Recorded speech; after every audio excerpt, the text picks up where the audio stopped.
हाय kids, मैं हूँ आपकी अपनी कहानी दीदी।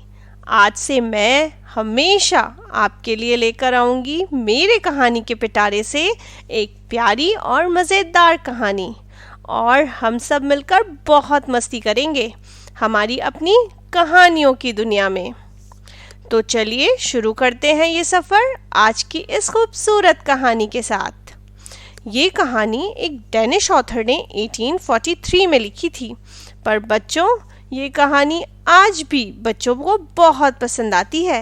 ये कहानी है एक बदसूरत बतख की कहानी। सही समझे आप। इस कहानी का नाम है द अगली डकलिंग। तो कहानी इस तरह से शुरू होती है। एक बहुत बड़ा सा जंगल था। जंगल में एक बतख रहती थी। नदी किनारे उसका घर था। उसने 5 अंडे दिए, जिन्हें वो दिन रात बड़े प्यार से सेती थी। उसे उन अंडों में से छोटे छोटे नन्हे मुन्ने बच्चों के निकलने का इंतजार था। आखिर वो दिन भी आ गया जब अंडों में से बच्चे निकले, लेकिन एक अंडा अब तक नहीं फूटा था। वो अंडा आकार में बाकी अंडों से थोड़ा सा बड़ा था और उसका कलर भी थोड़ा ज़्यादा ब्राउन था। बतख के नन्हे नन्हे बच्चे नदी में खेलना चाहते थे। वो तैरना चाहते थे। वे अपनी माँ से बोले, माँ हमें नदी में ले चलो ना। लेकिन बतख अपने सारे बच्चों को एक साथ नदी में ले जाना चाहती थी, और एक अंडा तो अब तक नहीं फूटा था। इसलिए उसने अपने बच्चों को वेट करने के लिए कहा। सभी नन्हे नन्हे बच्चे बहुत सैड हो गए, लेकिन उन्होंने अपनी माँ की बात मान ली। कुछ दिन बाद सबका इंतज़ार ख़त्म हुआ और वो आखिरी अंडा भी फूट गया। उसमें से जो निकला उसे देख माँ बतख और सारे नन्हे बतख हैरान रह गए। वह दिखने में बाकी बतखों से थोड़ा सा अलग था। उसके सिर का आकार काफ़ी बड़ा था, चोंच ज़्यादा लंबी थी और पंख भी मटमैले से थे। उसे देखकर सभी नन्हे बतख एक साथ बोले, ये कितना बदसूरत है माँ। माँ बतख इस बात पर बहुत दुखी हुई। उसे तो अपने सारे बच्चे प्यारे थे। वो सबसे बराबर प्यार करती थी।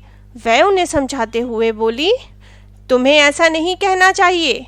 ये तुम्हारा भाई है। अब तुम सबको साथ मिलकर ही तो रहना है। फिर वह सबको नदी में लेकर गई और उन्हें तैरना सिखाने लगी।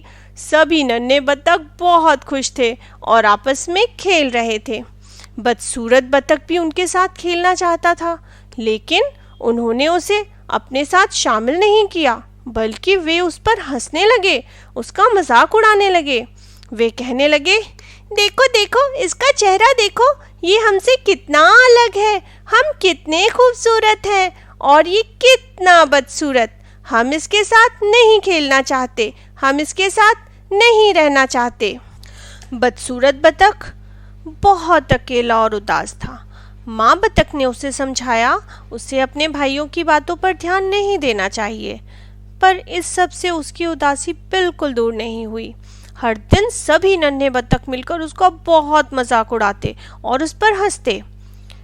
बदसूरत बतख को लगने लगा कि उसे यहाँ पर कोई प्यार नहीं करता। वह ऐसी जगह जाना चाहता था जहाँ सब उसे बहुत प्यार करें। इसलिए एक रात वह घर छोड़कर भाग गया। धूल, मिट्टी और कीचड़ से गुजरता हुआ वह आगे बढ़ता गया।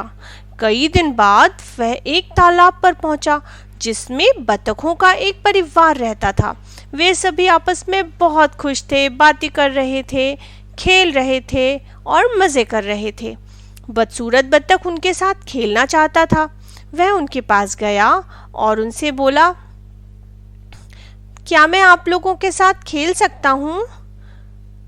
बदसूरत बतख के इतना कहते ही वे बोले, ओह कितने बदसूरत हो तुम, हमारे पास मत आना, चले जाओ यहाँ से। बदसूरत बतख ने अपनी परछाई पानी में देखी। धूल, मिट्टी और कीचड़ के कारण वह बहुत गंदा हो गया था। वह खुद से बोला, मैं इतना बदसूरत क्यों हूँ? क्या मुझे कोई पसंद नहीं करेगा? क्या कोई मेरा दोस्त नहीं बनेगा? फिर वह वहाँ से चला गया। वह ऐसी जगह जाना चाहता था जहाँ पर उसे लोग समझें। कई दिनों के सफ़र के बाद वह एक बहुत बड़े तालाब पर पहुंचा। वहां उसने भूरे रंग के बतखों को देखा। उन्हें देखकर वह सोचने लगा, इनका रंग तो मेरे जैसा ही है, शायद ये मुझे अपने साथ रहने दे, शायद ये मुझसे दोस्ती कर लें। वह तैरता हुआ उनके पास गया, पर उन्होंने भी उसको भगा दिया। तब उनमें से एक बड़ा बतख बोला, तुम कुछ अजीब से दिखते हो, पता नहीं कहाँ से आए हो, लेकिन फिर भी मैं तुम्हें अपने साथ रहने की परमिशन देता हूँ, बस तुम्हें हमारी हर बात माननी होगी। यह सुनकर बदसूरत बतख बहुत खुश हुआ। उस दिन के बाद से वह उनके साथ रहने लगा। उनके साथ ही खेलता, पानी में तैरता, ढेर सारी बातें करता। उन सब का व्यवहार भी उसके साथ बहुत अच्छा था। बदसूरत बतख खुशी खुशी दिन बिता रहा था। इसी तरह कई दिन बीत गए। एक दिन अचानक उस तालाब के पास एक शिकारी आ गया। उसने अपना तीर कमान निकाला और भूरे बतखों पर निशाना साधने लगा। बदसूरत बतख डर गया और एक कोने में चुपचाप खड़ा हो गया। सारे भूरे बतखों को मारने के बाद शिकारी की नजर बदसूरत बतख पर पड़ी। उसे देखकर वह बोला, अरे तुम क्या चीज हो, बड़े बदसूरत हो तुम। इतना कहकर वह चला गया। बदसूरत बतख बहुत दुखी हुआ। वह सोचने लगा, क्या मैं इतना बदसूरत हूँ कि एक शिकारी भी मेरा शिकार नहीं करना चाहता। वह फिर से अकेला रह गया। वह उस जगह को छोड़कर चला गया। चलते चलते वो थोड़ा बड़ा हो रहा था। उसके पंख भी निकलने लगे थे और अब तो वह कुछ दूरी तक उड़ने भी लगा था। कई दिनों तक वो यूं ही भटकता रहा। भूख की वजह से उसके हाल बुरे हो गए और वो बहुत कमज़ोर हो गया था। अब उसमें उड़ने और चलने की ताकत ही नहीं बची थी। किसी तरह वह गांव के घर में बाहर जाकर बैठ गया। अब उसके आगे जाने की शक्ति ही नहीं थी। वहीं बैठे बैठे वो सो गया।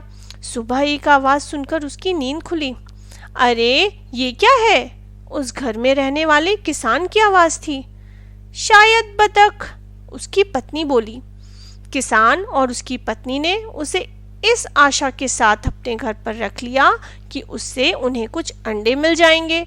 लेकिन कई दिन बीत गए और उस बदसूरत बतख ने कोई अंडा नहीं दिया। वह दिन पर दिन बड़ा होते जा रहा था। किसान और उसकी पत्नी को वह पसंद तो था, लेकिन उनके छोटे से घर में अब उसके लायक जगह नहीं बची थी।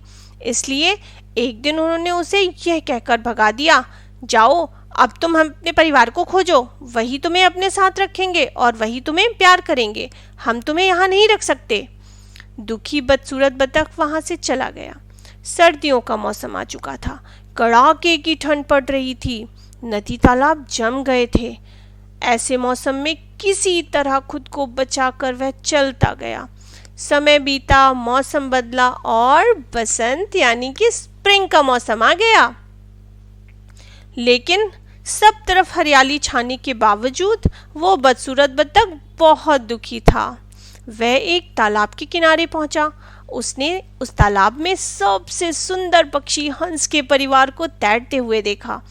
वह उन्हें देख तो रहा था, लेकिन उसमें इतनी हिम्मत नहीं थी कि वह उनके पास जा सके और कह सके कि मुझे अपने साथ रहने दो, क्योंकि उसे तो उसके अपने परिवार ने, बाकी बतखों ने और यहाँ तक कि एक शिकारी ने भी दुत्कार दिया था। तभी एक हंस तैरता हुआ उसके पास आया और बोला, अरे तुम्हारे पंख तो हमारे पंखों से भी ज्यादा सफेद हैं। देखो सूरज की रोशनी में ये कैसे चमक रहे हैं, तुम कितने सुंदर हो। यह सुनकर बदसूरत बतख हैरान रह गया। उसने तालाब के साफ पानी में अपनी परछाई देखी और उसके तो आश्चर्य का ठिकाना ही नहीं रहा।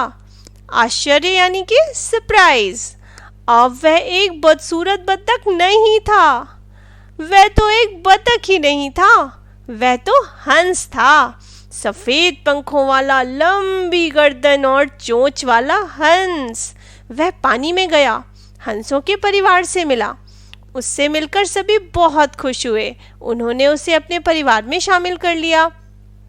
वे सब उसे बहुत प्यार करते, उसके साथ खेलते, तैरते और उसे अपना समझते थे। वह बहुत खुश था। एक दिन सभी हंस पानी में तैर रहे थे। तभी एक व्यक्ति अपनी पत्नी और बेटे के साथ वहां आया। उस हंस से उसे पहचान लिया। वह किसान और उसका परिवार था। वह तैरते हुए किनारे गया। किसान बोला, लगता है तुम्हें नया परिवार मिल गया है जो तुम्हें प्यार करता था। तुम बड़े खुश भी नजर आ रहे हो। आज मैं तुमसे कहना चाहता हूँ कि तुम सबसे सुंदर हंस हो। किसान से अपनी तारीफ सुनकर वह बहुत खुश हुआ। अब सच में उसकी जिंदगी बदल चुकी थी। वह अपने नए परिवार के साथ खुशी खुशी जिंदगी बिताने लगा। तो बच्चों, इस कहानी से हमने सीखा कि हमें किसी का भी उसके रूप, रंग, बनावट, आकार, बोलचाल की वजह से मजाक नहीं उड़ाना चाहिए, क्योंकि हम सब में कुछ स्पेशल है। तो हमें लोगों को उनकी अच्छाइयों और उनकी आदतों के लिए जज करना चाहिए, ना कि उनकी अपीयरेंस यानी कि दिखावे के लिए। तो चलिए, आज का सफ़र यहीं तक। मिलते हैं अगली बार एक नई कहानी के साथ मेरे चैनल कहानी दीदी पर। अगर आपको ये कहानी पसंद आई है तो प्लीज़ मेरे चैनल कहानी दीदी को लाइक, शेयर और सब्सक्राइब करना बिल्कुल ना भूलें, ताकि जब मैं कोई नई कहानी लेकर आऊँ तो आप सबको उसका रिमाइंडर मिल सके। आज की कहानी आपको कैसी लगी मुझे कमेंट्स करके ज़रूर बताएं। तब तक के लिए बाय बाय बच्चों।